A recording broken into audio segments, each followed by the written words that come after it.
There's no such thing as writer's block, for goodness sake. There's rich person's block. That's completely different.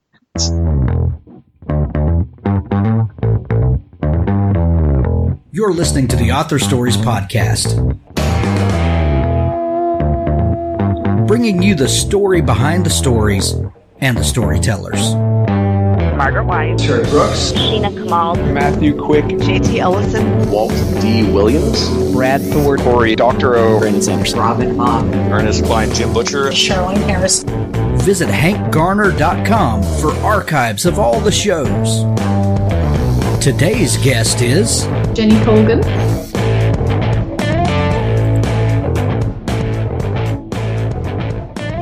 Thanks for tuning in to the Author Stories Podcast for yet another author interview and bringing you the story behind the stories and the storytellers. We've got a fantastic interview for you today, but before we get into it, I'd like to tell you about some sponsors. Mindy Tarquini. Mindy has been a guest on the show a couple of times, and there's some links down in the show notes to her past episodes. I'd like to tell you about her book, The Infinite Now. She was on the show last year to talk about it. This book is mind-blowing and amazing. It was a 2017 Today Show Winter Book Selection 2017 winner of the USA Best Book Awards. In flu-ravaged Philadelphia, a young immigrant struggles to learn the intricacies of time-bending, teamwork, and living in a world which seems as hell-bent on breaking her spirit as she is to keep it. This is not your mother's historical fiction. Kirkus calls The Infinite Now a well-woven tapestry of history, character, and charming mystery. BuzzFeed called it a masterpiece. The Historical Novel Society says Tarquini uses words like a composer. School Library Journal said The Infinite Now is historical fiction portrayed in a new way and declared it a title not to be missed. Do not miss this book. There's a link to it in the show notes at hankgarner.com. I'd also like to thank editor Ellen Campbell for sponsoring the show. Ellen has been a faithful sponsor of the show for quite some time, and she's an editor that I have used. She's someone that I trust. When you're writing a story, you need someone that can have that critical eye that helps your words be better, yet still retain what you meant. That's what a great editor does. She helps you to tell your story the best way possible. Ellen can do that for you. Find her at ellencampbelledits.com. ellencampbelledits.com. Thank you, Ellen, for sponsoring the show. I'd also like to thank Ernest Dempsey for sponsoring the show. Ernest writes a series of books, among others, called the Shaun Wyatt Adventure Series. I got to be friends with Ernest because I had him on the show last year because I discovered his books as a reader. And these are some of the best mystery, conspiracy theory books that I had found in quite a while. His newest book is called The Templar Curse. It's been out since the spring, and there's a brand new one coming soon. There are 15 books in this series, and this is one of my all-time favorite series. And Ernest is a really nice guy as well. He's one of those writers that you love his work, and you love him too. Check out the series in the show notes.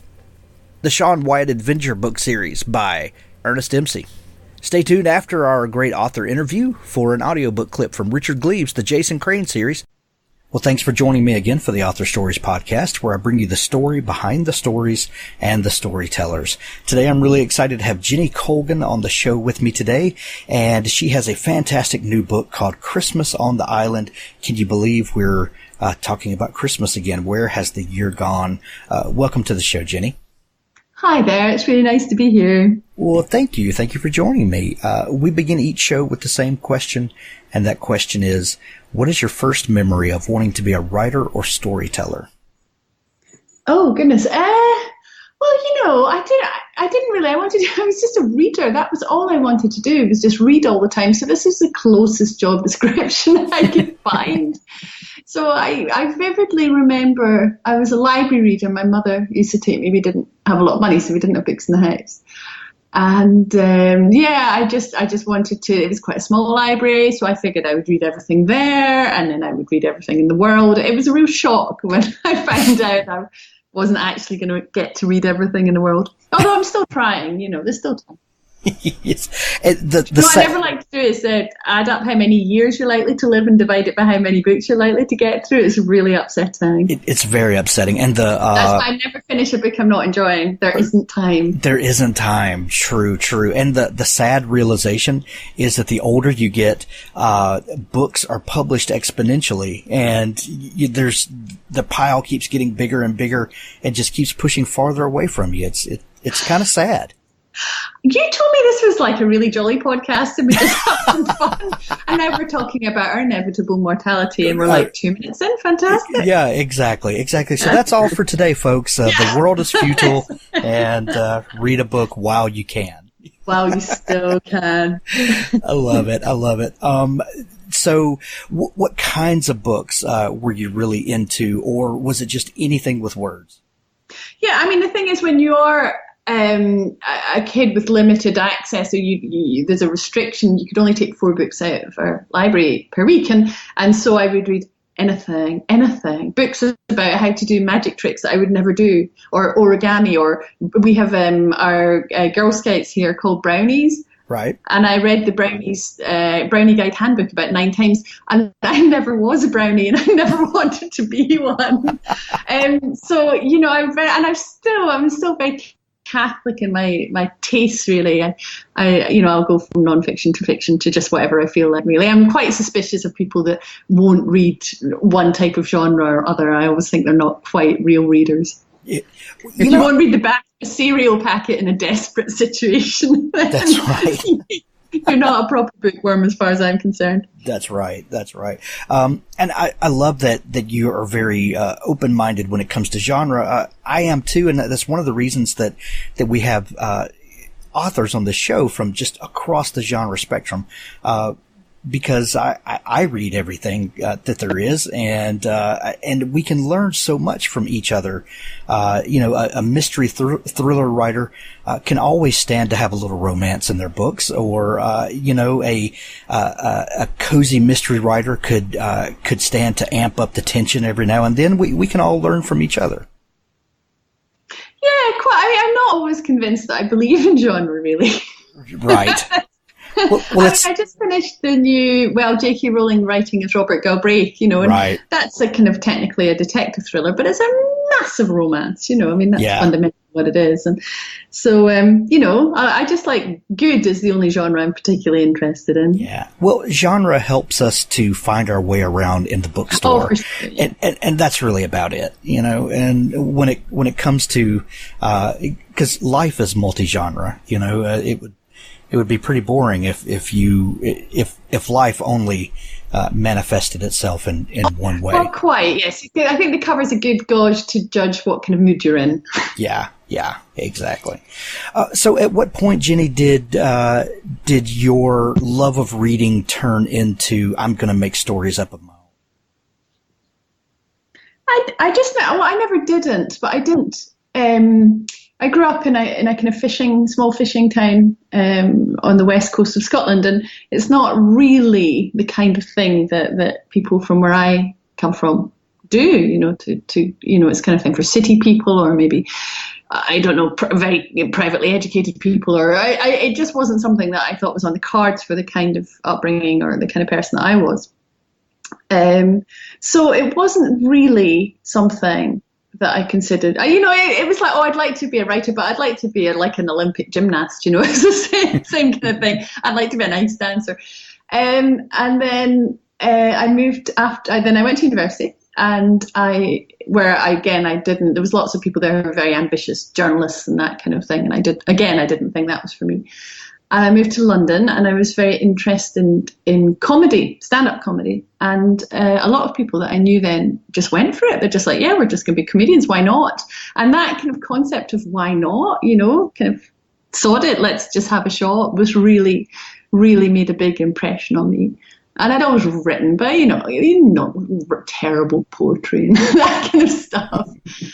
And and so I dabbled. I tried stand-up myself, which I wouldn't recommend. I was not very good at it. I was very bad. And the problem is with stand-up, there's no line. You can either do it or you can't. You can't be an averagely good stand-up. You're either funny or you're not. And I was not. And that was kind of a learning experience. And then I just tried everything, really. I tried writing sketches. I tried to get a job with the BBC, which again I could not do. And then just as I was kind of thinking, oh, okay, maybe this isn't for me, I had a day job, obviously. Then the whole wave of Bridget Jones hit really very, very strongly, both in the UK and all over the world.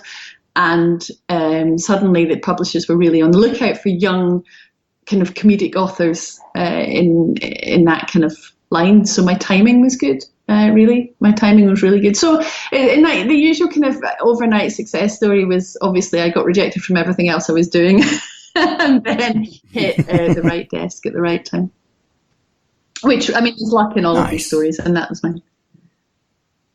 Yeah. So what was the first book that you wrote and sold? My first novel was called Amanda's Wedding, and I wrote, and those days there wasn't really any internet, so I wrote it, I kind of wrote it at work, and I used to kind of write it, but not while I was meant to be working. So I'd write it at lunchtime, and I'd stay late, and I'd come in on the weekends. And my boss eventually kind of took me aside and said, I think you're working too hard. You don't need to come in on the weekends. And I was like, okay. And after about a month of that, then I don't quite know what happened, but somebody else came and said, Jen, I think you've left your novel on the printer. So I didn't steal time from the organisation. I certainly stole postage, because you had to then, in those days, you couldn't email anything into agents. You had to print it out and send it off. And so there was a famous British guidebook called the Writers and Artists Yearbook, and it said, never submit to more than one agent at a time. And I was like, well, sod that, I haven't got time for this. So I would just send it everywhere. And it said, make sure you finished your novel before you submit it. And I was like, I'm not doing that. What if if it just comes back, like the sketches came back or whatever, then I'll have wasted really a lot of time. So I wrote 3 chapters and then sent them to everyone. And then the first agent said no, but was encouraging. The second came back and said, yeah, come and see me. And then the next day, the third wrote back to me. These are letters in those days. And said, yeah, come and see me too. And that's when we thought, okay, this looks like something might actually start to happen. So that's very exciting, I can tell you. Nice. You tried your hand at comedy, and at stand-up comedy. Your books are really witty and funny. Does that come from your time in comedy, or did your time in comedy come from your natural sense of humor that now bleeds into your writing? Well, comedy was, the way some people like follow rock bands and stuff. And I was the same, but with comedians. And I was a student in Edinburgh, which is a big comedy town. We have a huge festival here in August when every comedian in the world shows up, and there's thousands of them everywhere. And I would work, when I was a student, I would work in the bars that they would go to, or I would work in the venues they were playing. And I just thought, I just thought they were so cool. I thought it looked awesome. It's not awesome, by the way. It's a horrible life. I've got loads of friends that are stand-ups from back in the day, and I hear from I see them on Twitter at like midnight in a horrible service station somewhere where they've been touring, eating something they've heated up in a microwave in Northampton. So that was the kind of life that I liked. I love comedy, and I just listened to comedy albums over and over and over again, that kind of thing. So I was just a big comedy fan, and it was quite odd when I started writing novels and I was put into this romance box. And I was like, no, I'm a comedy professional. That's how I thought of myself, as a comic writer, However, we talked about genre briefly before. But yeah, comedy is fundamentally what hooks me in a book, and certainly what I'm aiming for.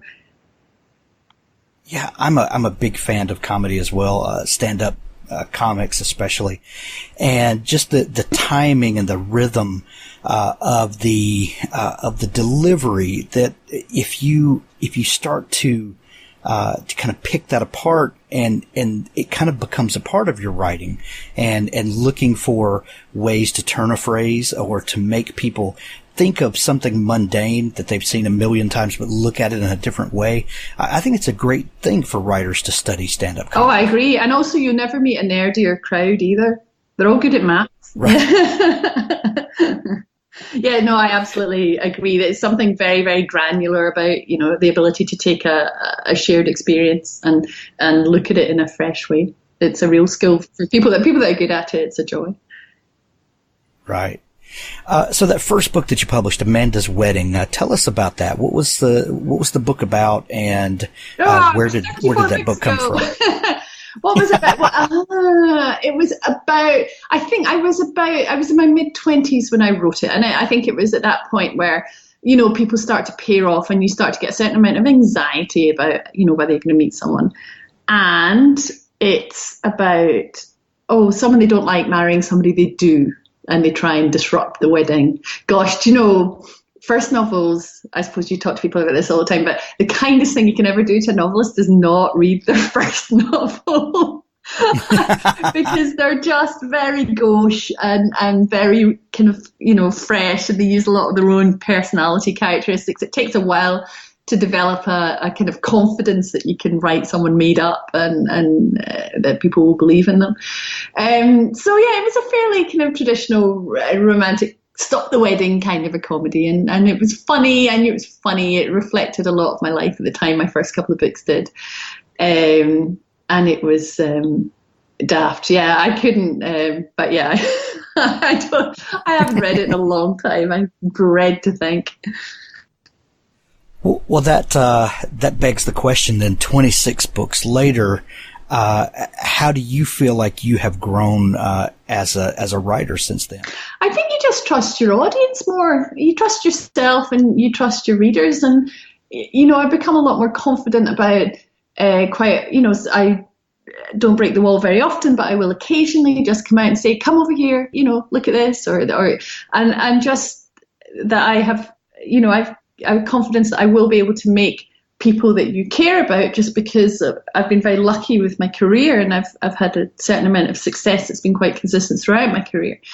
That not everyone likes my stuff, because nobody likes everything, but there's people that do, that really like it and really wait for the new books. So I can push that a little bit, and every time I can try new things. It took me about 3 books to start writing the third person. It took me about 6 books to start putting in like flashbacks, all the stuff that I thought was very technical senior writer stuff.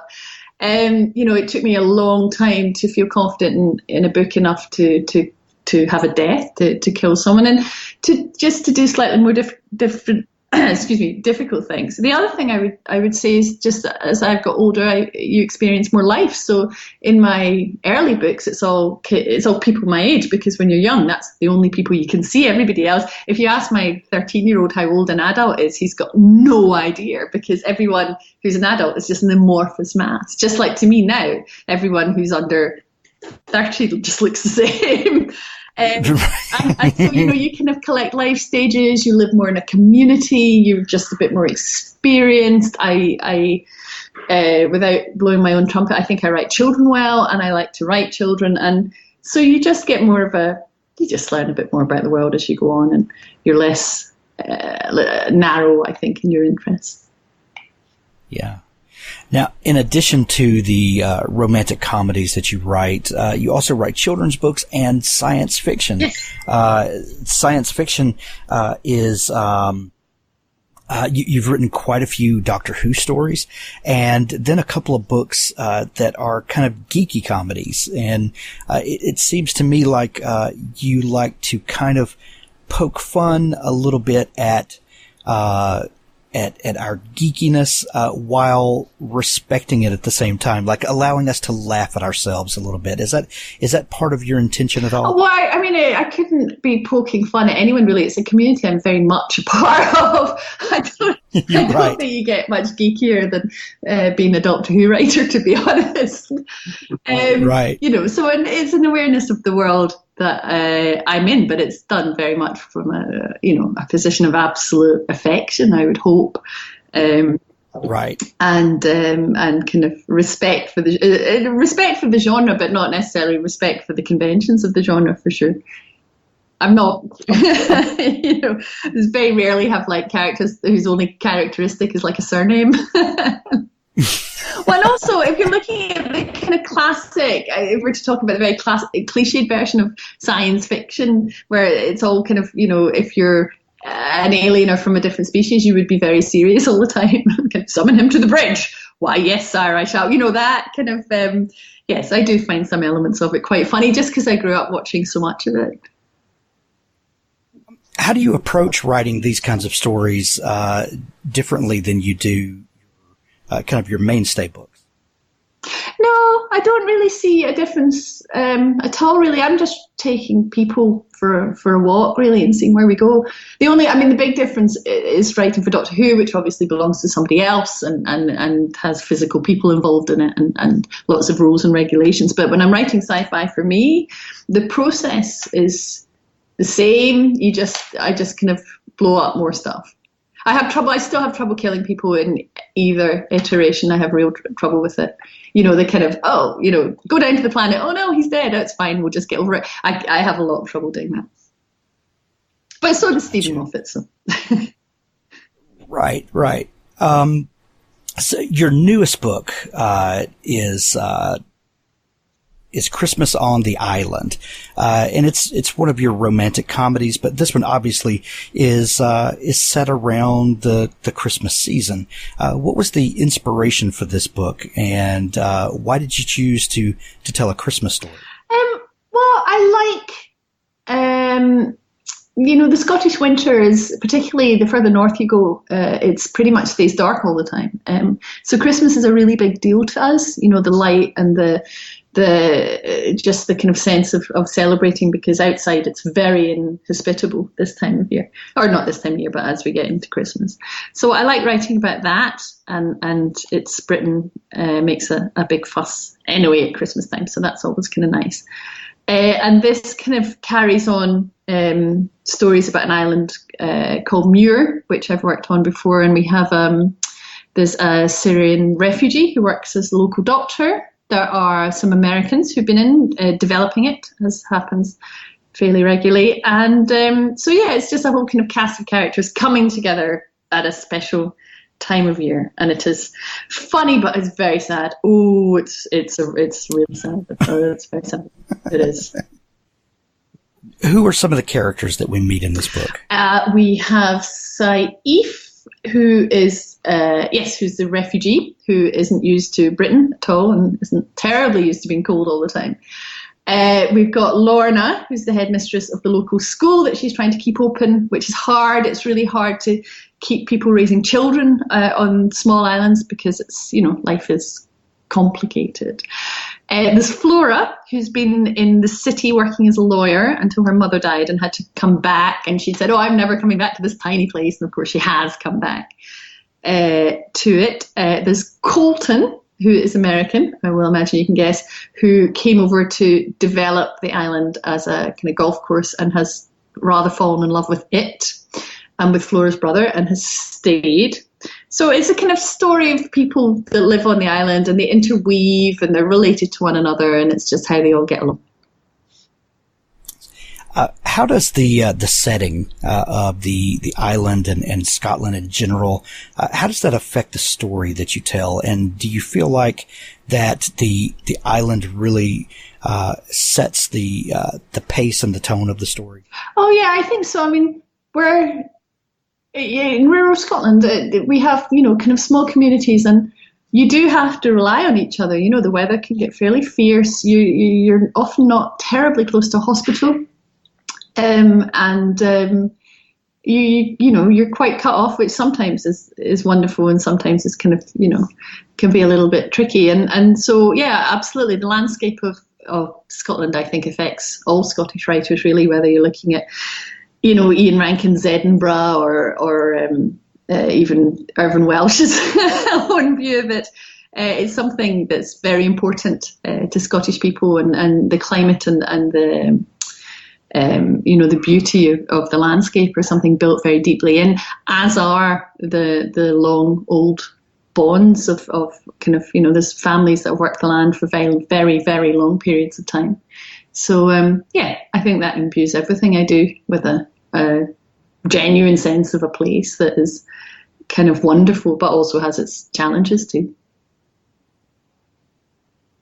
You hinted earlier at some sadness in this story. What are you planning to do to us in this book? Well, in the last book, there's the young doctor doesn't know whether or not his wife is still alive and has to take on the sons. They find his children, but they don't find his wife. So that's all very dramatic. And then something else happens. It's very, hopefully. That sounds like I'm trying to torture people on purpose. But there are, just like life, there are happy things and not so happy things too. Are the characters in all of your books connected in any way? They live in the same universe, if to use a Marvel term. Sure. But they quite often are set in different places. So I've got a series of books set in a boarding school, which is also set near a bakery, and everything they eat is patently from the bakery in my other book.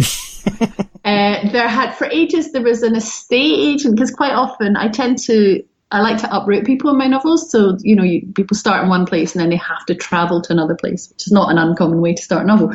And I used to have this very hapless kind of comedy, what you would call a realtor and what we call an estate agent, trying to kind of plug these terrible apartments. And they kept popping up. So they live in the same world. And they very occasionally run across each other. But I don't do it for the sake of doing it. But yeah, they all live in the same world.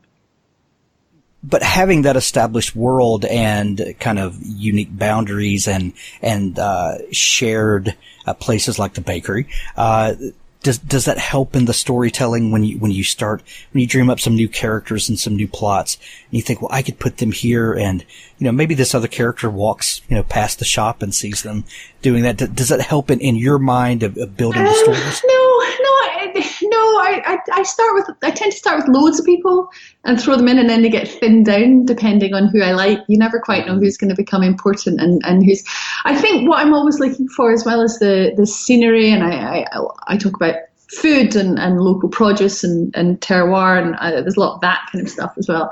But what the nicest thing I hear from readers is when they tell me that where I'm writing is a place they would like to go, and I get that quite a lot. Where, I want you to pick up my book and go, right, fine. Whatever else is going on, whatever is in the news that's driving you crazy, whatever is a problem to you, then you should be able to pick up one of my books and go, here they are at the bakery. The electricity's gone down because there's a big storm, and just that's what I'm trying to provoke there. Is a feeling, is a sense of comfort and warmth and community and familiarity. So. Jenny, are you a plotter or a pantser? When you start a book project, do you know where the story's going? No. Or do you discover it as you go? Yeah, you discover it as you go. I mean, you normally have a rough idea, but you can. It's the book I'm working on now. It's taken me forever to work out how to get them from point A to point C, and point B has been something of a morass. But that's kind of pretty normal. I don't. For some other jobs I do, like when I write for actors, I write Doctor Who audio plays, and you have to plot that very, very thoroughly so they know what to get in, what to do. And it's not my favourite part of the job. I find it a little joyless to have to kind of put everything on a cue card. So no, I like to take a walk and then I write whatever I want, and then the real work starts in the edit. That's where the real work is done. What is your daily work habit like? But with as many books as you've written, totaling all of your projects, well over 30, I think. What does a writing day look like for you? I get up, walk the dog, go to a cafe, order a sandwich, write 2,500 words, eat the sandwich, come home about lunchtime. Gotcha. And do you have a daily word count that you shoot for? 2,500. 2,500. And then that means because we lived in France for a long time, and in France there's no school on a Wednesday, so quite often I'll take Wednesday off. But if I get 10,000, nice. So I get 10,000 words a week, more or less, and so just 3 months you have a draft, and then fix the draft. So nice. Yes. Nice. How many books a year are you publishing on average? About 2.5, I would say. I keep trying to cut down, and then they'll offer me like something really cool. Like, no, I'm not doing anything. And they're like, oh, do you want to work with David Tennant? I'll be like, oh, yeah, I really do. So it's about 2.5. I write a new book for spring or summer every year, and then I write a new book for Christmas every 2 years, and then I write a school book for every September, then plus a Doctor Who book every now and again. Yeah, it sounds like a lot when you say that, doesn't it? Yeah, there's no room for writer's block in that. There's no such thing as writer's block, for goodness sake. There's rich person's block. That's completely different. Honestly, can you imagine accountant's block? Sorry, right. Can't do your auditing today. My accountant's block is just, you've got accountant's block, you poor thing, go home. I love it. Jenny, if the new book is called An Island Christmas, or is that what it's titled in the States? It's titled. I called it An Island Christmas because I like that. I like the idea that it's kind of like an instruction. This is how we have an island Christmas. But when I spoke to my amazing editor in New York, she said, I'm not sure that will work in the US because that to us, when you say island, it makes us think of Caribbean, like a hot island. Rather than all the cold islands that we have. And so in the US, it's Christmas on the island. And in the UK, it's An Island Christmas. And I'm prepared for the 3 weeks after Christmas when I will have to reply to everyone on Twitter really annoyed because they either bought 2 or got the wrong one with a massive shipping charge. I shall use this interview now to apologise in advance to all of you. We did try and make it clear, but it probably wasn't clear enough. That's excellent. Well, we're going to put a link to it in the show notes. Christmas on the Island, when people are hearing this, will be available everywhere. Jenny, if people are just discovering you and your writing, where can they find you online to learn more about you, dig into your back catalog, and follow along with everything? Well, my website is jennycolgan.com. Twitter is a good place to find me, at Jenny Colgan. Facebook's a terrible place to find me because I'm scared of Facebook and it feels like a job. Does it feel like a job to you? It's like a part-time admin job? Yeah, it does. Yeah, it seems like I'm professionally arguing when I go on Facebook, and that's no fun. Oh, yeah, no, gruesome. And then I'm on... Actually, if people are on Instagram, that's good because there's lots of pictures of where I live, which is very lovely, and lots of stupid pictures of my dog, which aren't terribly interesting. But so Instagram is at Jenny Colgan, and so is Twitter. But if it's Facebook, I won't get around to you, and I won't even care. Jenny, it's been a great pleasure to talk to you. We are linking up Christmas on the Island or An Island Christmas, depending on your locale that you are hearing this. And it's in the show notes at hankgarner.com. Thank you so much for taking time to come on the show. Thanks, Hank. Thanks for listening to the Author Stories podcast.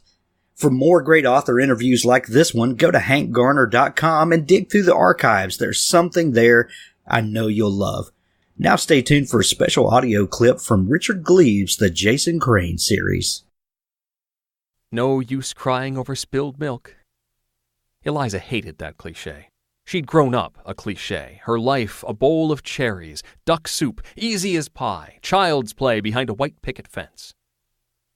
Mother had been the Wyatt Earp of clichés, firing them off, quick draw. A rotten apple spoils the barrel. Smile and the world smiles with you. Every dog has his day. Children should be seen and not heard. She believed them all, particularly this last. Eliza obliged, preferring to wander the streets of Wytheville, Virginia, on her own lonesome terms. The divorce left Laura a spinster librarian, and one false step on icy stairs left her an invalid as well. The accident happened on New Year's Eve, 1950. Laura had just locked the doors of Wytheville Public Library. We must make black-eyed peas tomorrow, Laura had been thinking, with turnip greens. That ensured a lucky new year, and if you swept some money over your threshold, a prosperous one, too. She loved those old Southern traditions. She looked both ways, checking for Negroes, but turned to heel on the icy marble of the stairs and fell into the bushes below, breaking the long bones in both legs. Eliza had taken advantage of her mother's absence. She'd lost her virginity that same night. She'd swept Ron Partridge over her threshold, initiating her own beloved tradition. She was nursing a hangover, giddily reliving the event. But around 8:30 she realized that her mother had not come down to breakfast. She checked her mother's bedroom, found it empty, took the bus down to the library, climbed the high stairs, knocked hard on the library doors, and heard a groan below. Laura lay under the William Penn barberry bushes, below the yellow-trimmed windows of the non-fiction section. Her white stockings ran Jezebel red with blood. Sweat and melted snow had soaked her blouse, and her gray forehead blazed. The broken bones didn't kill Laura Merrick. She lay in the hospital, wheezing, her legs mortared up in casts. She had few visitors after the first week. Her church group was glad to fret over a poor thing for a day or two, but they trickled away when Laura had the bad manners to linger. On Valentine's Day, as her mother slept, Eliza drew big sloppy hearts on her casts. Laura harumphed when she woke and insisted on keeping her legs hidden beneath blankets afterwards. But in late March, something miraculous happened. Laura's self-control dropped. She ranted at nurses, spit at doctors, swore like a Navy pilot dropping F-bombs on Hiroshima. She had dementia, the doctors said. Eliza decided that her mother had just stopped believing her own bullshit. The spells continued over the next 2 weeks, and Eliza enjoyed her mother's company for the first time. They swapped bawdy jokes, ogled the handsome interns, and chattered like best girlfriends late into the evening. They had long conversations, and Laura spoke her own mind in her own words about things that mattered to her. It broke Eliza's heart when the prim, condescending librarian returned. Laura hardly acknowledged anything that had passed between them. The clichés returned. You can't have your cake and eat it too. A leopard doesn't change its spots. Nothing is certain except death and taxes. This last proved true. On April 15th, Laura Merrick marked her Bible with a tongue depressor, set it on her nightstand, leaned back against the headboard, and coughed blood down the front of her nightdress.